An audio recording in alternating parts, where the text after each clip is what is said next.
What's going on, guys? Welcome back to the channel. I'm Peter Parkour. I'm part of the Distorted Theorists, and I'm kind of by myself, but I'm not really. I've got my wingman. I've got my wingman here. Exactly what you need to go see Top Gun. Exactly. Who are you? Why are you in my car? I'm Adrian. We've known each other for a long time. I'm Jack Axes and Hallie Mac axe throwing. Ooh, businessman. See, we got to. Justin and I need to start taking some ideas from you. We really got to start seeing. My only idea is to throw axes, so. It's worked for so far. Working so far, I guess. Yeah. Basically, working against gravity. That's what we do. So, anyways, as you can see from the title of the video, myself and Adrian, we just went to see Top Gun Maverick. We managed to sneak into IMAX. Well, we didn't sneak in. We snuck some tickets into IMAX, and you were complaining about the seats at first, but I thought we were like perfect. We were like dead center, and I always get that feeling of when you feel like you're close to the screen, you're going to be doing this. But I keep forgetting how theaters are made nowadays, that they're a lot more steep. So even if near the front, you're still seeing the screen. So I won't lie, I'm very impressed with what we saw. I feel like we were closer to the speakers, and that was a good like rattling my bones type of movie. It was great. I'm only unclenching my butt right now because yeah, that's because you work out. Oh, can you tell from my clench butthole?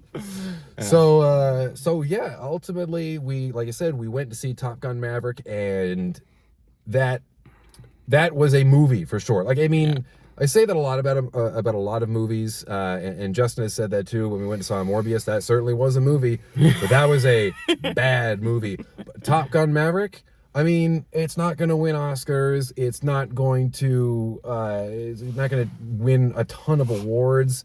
But my God, was that a movie? It's a movie that knows what it is, and it's a go to see it in the theater. Absolutely. Yeah. If you have the chance to see us in the theaters, I mean, again, like for the majority of the planet, the pandemic is mostly over. So if you get a chance to go see a movie at this point in time, we got a ton of movies coming up. We got Jurassic World, we've got Avatar coming in December, we've got Thor, all these other ones. But Top Gun, if you're going to see one movie this summer besides Thor, go see this. I can't. Again, it's not the best movie, but it is it's a movie. It knows what it is, and it doesn't try and be in it. It just, I don't know. Turn your brain off. Watch. Turn your brain off and just be entertained. Absolutely. And don't worry about it, and let your body shake to all the thrusters. And yeah, it was wicked. Oh my God, the sound. Yeah. So in the movie, we've obviously got Tom Cruise starring as Pete Mitchell, also known as Maverick from the original Top Gun. We've got Jennifer Connelly taking over as Penny. I love Jennifer Connelly too. She needs to be in more things, but anyway. I know, and that's the thing. We mentioned that right before. We were like, it's Jennifer Connelly. Why has she haven't been anything in forever? Yeah, it's crazy. The Labyrinth. Yeah. Well, that, and how long ago was that? That was like 82. Oh yeah, she's been in other things since then, but still, that like began my. She was in a terrible Hulk movie. It was. Wasn't that? She was in Blood Diamond. That's right. She is, and she's wicked in Blood Diamond too. Yeah. And well, Tom Cruise is in everything. Yeah. We've got Miles Teller filling in as Goose's son, because Goose isn't making an appearance in the movies because he died. He did. And that's not a spoiler. 30 years later, he is still dead. Yeah, that can't be a spoiler, because if you haven't seen Top Gun by this point, guess what? He did. Ed Harris returns as General Ignorance? I don't know. General Tate? No, his thing is Kane. I forget what his actual name is, though. Ed. Yeah, Ed. It says Ed Harris. He just looks like he's in the military at all times. Oh my God, he's just so gruff. John Hamm is in a supporting role as another hot-headed pilot who has once again gotten the 2-star or 3-star admiral part. I don't really understand military yet. I don't really get it at all. Everyone seemed to be an admiral. Yeah. So I was like, I thought that was like. Yeah, I thought there was like one or two of those. Everything, but I was like, you just wear tan all the time. That's it. And then we've got a bunch of, as far as I'm concerned, relative unknowns. Maybe they've been in other shows or something, but they do nothing in major that I've been able to tell as the other students of Maverick's. There's definitely like an Iceman replacement. Yes, like character and for the movie. Yeah, and he had that same bravado that Val Kilmer had, and Val Kilmer does appear in the movie. It's not a huge spoiler because there's been articles that have been written before that he was coming back. He is in a reduced role, but I'm going to leave it as that. I'm not going to go into too much because I'd be getting into spoilers with that. I was happy to see him, especially given like what's going on in his life in the past like 2 years. It was nice. a very nice nod. From what I've heard, it was the movie was not going to be Tom Cruise was not going to do the movie unless Val Kilmer was going to be in some capacity, cool. And so it was good to kind of have that little bromance still. Yeah, that is cool. Sure. Yeah. And I'm trying to think if there's anyone else that I'm missing. Not really. He's again supporting characters. John Hamm was a surprise to me. I love John Hamm. Yeah, well, he's just the all-around just so handsome. Yeah, well, John Hamm is John Hamm in movies. He doesn't need to have his name. It's like, hi, I'm John Hamm. Like, you just. Like, I look great in a suit. Don't worry about it. My hair has never changed, and it never will. Yeah. And of course, the other big supporting role in this movie were the jets. I mean, we're Top Gun, so we're seeing planes.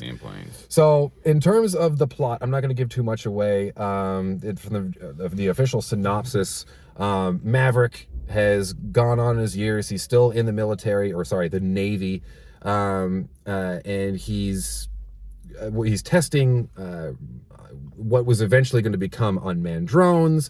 Something happens. He gets sent back to Top Gun to lead a team for an impossible mission. This sounds something up his alley, though. Really, so great. Like, okay. Obviously, a hilarious movie, on point, everything. I just love how they never even, they're like just a rogue state is all they referred to. And that was a really good nod. I have no idea where in the world they were. No, and there was never any enemy chatter, so you could hear like an accent or a different language. You didn't even see a face. Nope, it was just like, there's bad things happening. Where are we going? Over there. Okay, here we go. And you would accept it at a face value. You weren't looking, I mean, the general political and geopolitical climate right now is I almost feel like it was good because of that. I'm like, we don't really need to ruffle any more feathers right now, or point fingers, say that's the bad guy. Or absolutely not. And it still worked. And I think the coolest part about one of the cool nods to this movie overall was it's kind of a nod to Tom Cruise's I don't want to say career, but more so legacy. Tom, please don't come for me in this. But it was because of this mission, they have to avoid the 5th generation ultimate technology fighters, so they have to go back in time and use something very similar to what was used in the original Top Gun. They're using F-18 fighter jets for this. And please don't hit my car. I'm sorry. Wow, this is quite a... Cool. That was... no, we're still not done. You're not out of the woods yet. Wow. I don't know what the hell that's like a Range Rover or something. That's the next fighter jet. That is the Gen 5. Sequel. They're coming for us. Woo. Civic will always win. But from that perspective, it's kind of like almost like a correlation, because again, Tom Cruise is no longer the hotshot younger pilot that he was. He's been flying for 30 years doing his thing, and he has to come back and teach and do what he was doing. So it's kind of a nice nod in that direction to kind of bring everything together for that. It's kind of bringing back, like, I don't even know how many Tom Cruises there are that like do their own stunts, like do all that. Like, he's one of the last of that kind of dying breed as well. It's funny because there's a nice parallel with that. I remember reading a little snippet about Danny Trejo. You know who he is? I do not. He's the grizzled, I hate using this term, Mexican fellow that's always got like from Machete Kills. Oh yeah, you know him. I definitely know him. Yeah, okay, I should just use that. I hate using that stereotypical term, Mexican. I hate using. Well, he is Mexican. I know, but it just feels like it's just a taboo term, and maybe it isn't. Maybe I'm overthinking it. But anyways, there's a snippet about he's talking about all these people that like, it's the best way to do it. I only do my own stunts, and he replied, was like, I don't give a shit who does my stunts, because let me put it this way, that's a job for somebody. Yeah. I was like, that's a neat way of looking at it. And then Tom Cruise goes, fuck that. It's Mission Impossible. I still respect it, man. Like, he's old. Like, he's in his mid to late 50s. I can do, like, there's no way I can do any sort of stunts, let alone like all the crazy ones that he does in the movies, all action movies. Oh my god! And in this one, I know I've heard about some limitations that they had to do in terms of the camera work, because obviously they weren't going to let him fly a fighter jet. Yeah. There was no way they were going to do that. But obviously some of these shots had to be done in some way. There's shots that you've seen from the trailers and maybe some featurettes and everything where he's looking right at the ground. You can see the shadow of the plane. There was that one shot where you saw as they were flying past a cliff, and if it's CGI, it is done impeccably. And you could see the the shadow of the jet, and then it bumps up because there's a cliff that just juts into view and then goes back down. Like, oh my God. And of course we're seeing it in IMAX, so you're just like, whoa. I love just like one of those first scenes, again, not a spoiler, when it's just like, I think it's been in the trailer. And we talked about it just before, like where the roof of the little building. Yes. And you were saying they only did it, they could only do it once because it actually did lift the roof off of. It actually ripped the roof off of what they were filming to get the right light. And I mean, that's... practical effects are the way to go. I mean, we had our era of early CGI 2000s. Valley, and it was not fun down there, and we've come out of it. You're right. We're getting out of the blue screen and out of the green screen into actual practical effects, and these ones, I mean, and I'm sure there had to have been something obviously that they were using and to pull the G's to feel the force of gravity on them, because you can see these actors aging when they're like pull up, and their faces are getting right in, and like that's an actual natural phenomenon of what happens. So you know that they were put through the ringer. You know, I didn't actually think about that when we were watching it, but you're absolutely right. Whatever they were doing, I don't know if it was a fake effect or if it was like actually, but like you could see their faces were like going beat red, and you could watch it in real time. You could see the strain and everything. You're like, yeah, it was intense and that was like added to the intensity of watching it. Oh my God, yes. You're like, and again, like I mentioned before, with the IMAX and everything, of just feeling like, and like you feel that in the theater. They did. That was part of it. The cinematography of everything worked so well. So these camera angles, and again, it's an action movie, so it's not a smooth shot. It's coming in and everything's happening at once, and it's a cut, and it's a cut, and it's a cut. Is that the plane? I don't know what's going on. So at the end of it, you're just light a cigarette because you've just been bopped around so much. But it's it's done well, and it's Tom Cruise, so you know there's going to be some element of just ridiculousness and fear. And the first act obviously gets everyone into the groove of what this is going to be. The second act, it's a little bit slow because again they have to deal with tension and everything like that, and unfortunately the tension, in my opinion, didn't really work. It's such a classic movie, just like all the tropes are hit, like all the cliches, but they do it well, they do it with good actors, and like they have the emotional turning point of it. Oh well, this happens, and that changed. Now we can go forward, and we're gonna do the volleyball scene, except this time it's football. I did like that. I was just like, that is hilarious. Nobody's fooled. This is just beach volleyball, but you're playing beach football, and very slow-mo and everything. It's just like, okay, you're gonna hit that trope of it's a Top Gun movie, so we're just not doing volleyball, we're going right into football. And then the third act of basically the culmination of everything they've been working towards, and that was woo. Yeah, that was intense. That was and like I respect a good action movie that can like hold your attention, because I find if it's done poorly, you lose, you drift in and out. But like that whole time, all you said, buttholes puckered, and they were puckered, man, because we were like, I was locked in. I was like, anyways, wasn't thinking about anything except what was happening on that screen. I think if at any point in that time, if I had to fart in the theater, it would have been a whistle. That's what was going on. I heard whistles. I thought it was cheers. So, I thought it was someone's phone. Everyone was just butthole puckered. But overall, I mean, at the end of the day, like we mentioned, it's a movie that doesn't try to be anything that it isn't. It is a Top Gun movie. You're going to get what Top Gun is. You're getting fighter pilots, you're getting fighter jets, you're getting action, you're getting sucked in your seat, you're getting sound, and you're getting that It starts off so 80s that it's it's out of control. Yeah. And but you almost get like you even get the snow-capped mountains. You're expecting that someone's going to come in a really bad crocheted sweater and sleep down there like, hey man, my dad owns this mountain, you can't be here, bruskies. But yeah, overall, fantastic movie. It's like I said, it's not going to win awards for best drama. Don't go expecting an intellectual piece. Don't go trying to think too hard about it. Just go and enjoy. Yeah, turn your brain off. A theater movie, like 100%. Go full caveman, because it is K-person. And yes, absolutely. So I'm gonna give this a solid like 8.5 out of 10. What would you go? I'm definitely around that. I kind of forgot that we had to rate this. Well, sometimes I do, sometimes I don't. But you know, I like numbers. So. You know what? I'm going 9 out of 10 because as I've gotten older, I just respect a movie that knows what it is.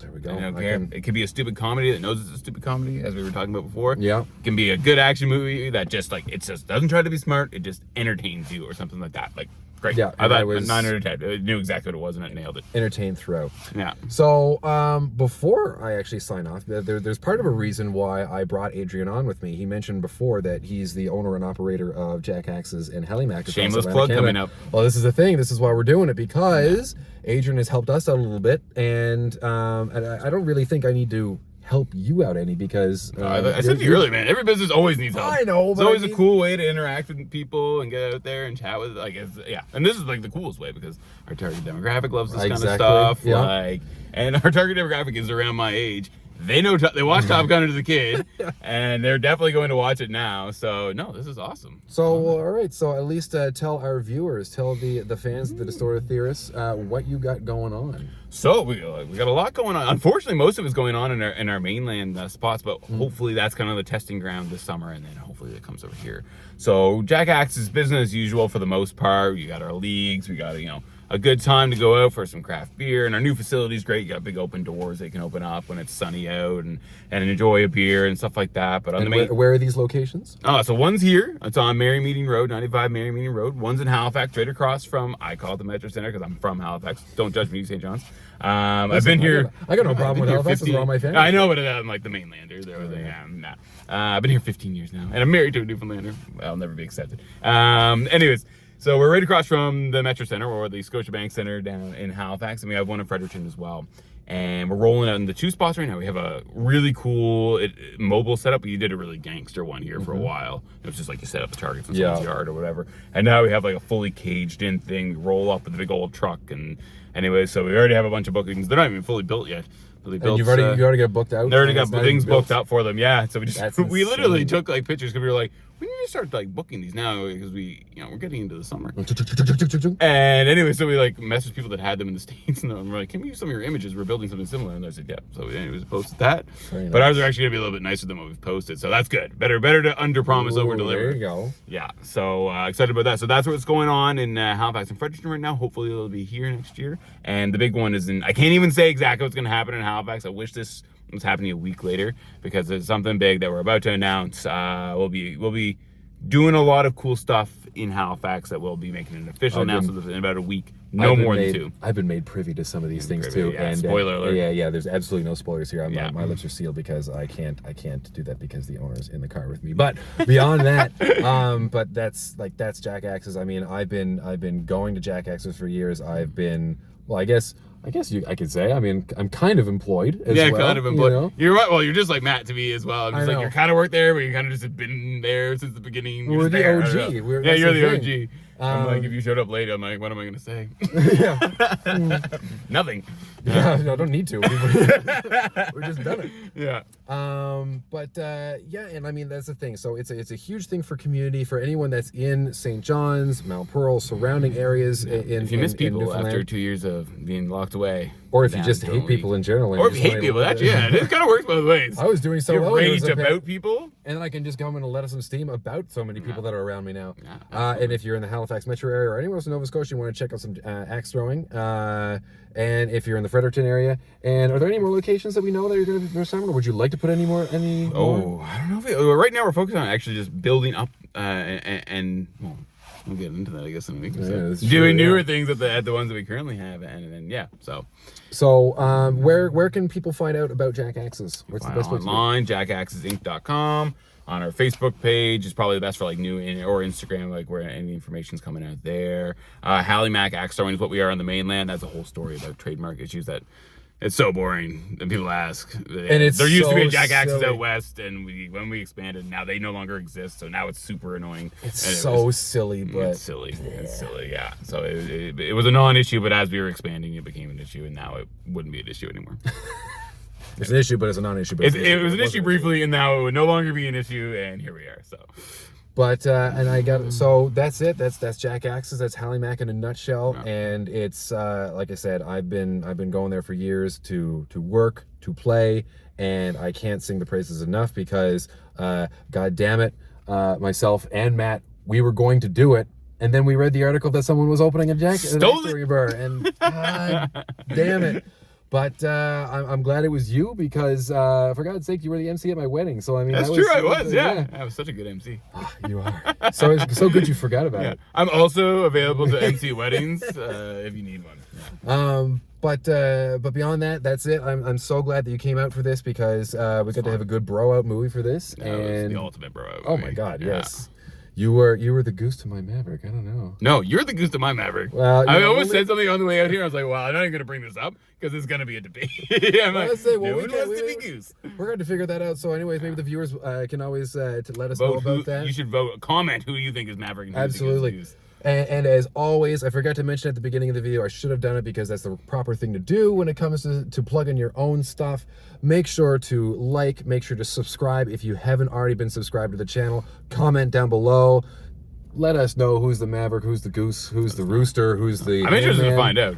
I know. I feel like I'm more of a maverick, but I feel like everyone thinks they're the maverick. I don't know. I'm more OG, but I know you're the new guy. I don't know. We can figure that out. And as always, make sure to hit that notification button because if you want to be let know if you want to know when anything new is dropping from the Distorted Theorists, then the notifications will let you know. So before I sign off, don't forget to check us out at Sci-Fi and the Rock coming up in around a month at here in St. John's.